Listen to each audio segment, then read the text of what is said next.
तारखेला 12 जानेवारीला national youth festival आज आपण इथे आयोजित होतोय आणि शुभारंभ प्रसंगी आदरणीय देशाचे प्रधानमंत्री नरेंद्र मोदी साहेब उपस्थित राहणार आहेत आणि हा नॅशनल यूथ फेस्टिवल नाशिकमध्ये आयोजित करण्याची संधी या ठिकाणी आपल्याला राज्याला मिळाली।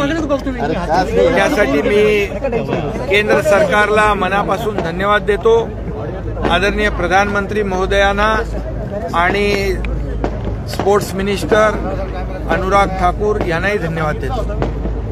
यापूर्वी आज देखील आढावा बैठक या ठिकाणी घेतली।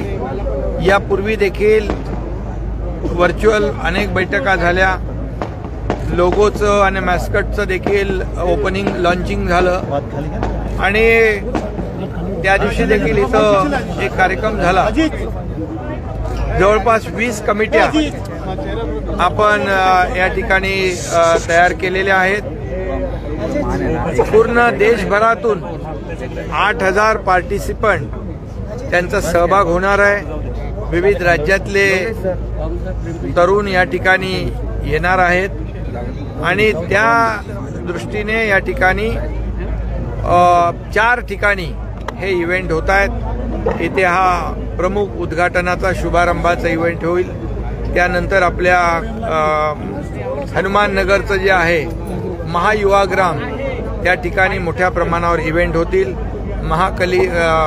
महाकवी कालिदास जे आहेत नाट्यगृह आहे त्या ठिकाणी देखील कॉम्पिटिशन होईल आणि त्याचबरोबर दुसरं एक आहे ना महात्मा फुले सभागृह आहे, तिथे फोटोग्राफी आणि इतर इव्हेंट होतील आणि त्याचबरोबर रावसाहेब थोरात इथे singing competition, Udoji Maharaj museum आहे त्या ठिकाणी देखील इव्हेंट होतील। अशा अनेक ठिकाणी म्हणजे एका ठिकाणी हा कार्यक्रम होणार नाही तर वेगवेगळ्या ठिकाणी हे आपले जे 8000 पार्टिसिपंट आहेत तेही भाग घेतील आणि त्याचबरोबर आपले स्थानिक जे नाशिकमधले जे आर्टिस्ट आहेत त्यांचा देखील सहभाग या ठिकाणी मिळेल।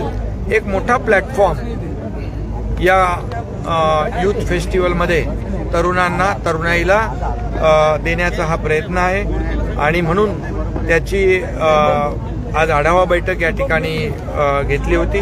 पूर्णपणे देशभरातून येणारे जे आपले यूथ आहेत त्यांचं स्वागत, त्यांचं सर्व नियोजन, त्यांचा परफॉर्मन्स जो व्हेन्यू आहे या सगळ्यात आणि राहण्याची व्यवस्था, त्यांचं लॉजिस्टिक आणि या सगळ्या बाबींवर चर्चा झालेली आहे।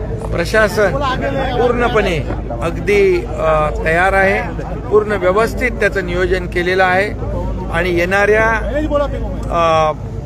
प्रत्येक राज्यातले जे या फेस्टिवलमध्ये पार्टिसिपंट जे आहेत त्यांना कुठली गैरसोय होणार नाही, त्यांना कुठली अडचण येणार नाही अशा प्रकारचं नियोजन या ठिकाणी केलेलं आहे आणि त्याचबरोबर मोठ्या प्रमाणावर आदरणीय प्रधानमंत्री मोदी साहेबांचं स्वागत देखील या ठिकाणी स्थानिक नाशिककर करणार आहेत। त्यामध्ये सर्वच जण सहभागी होतील आणि हा खऱ्या अर्थाने जो एक संधी आपल्या राज्याला नॅशनल यूथ फेस्टिवलच्या माध्यमातून मिळालेली आहे।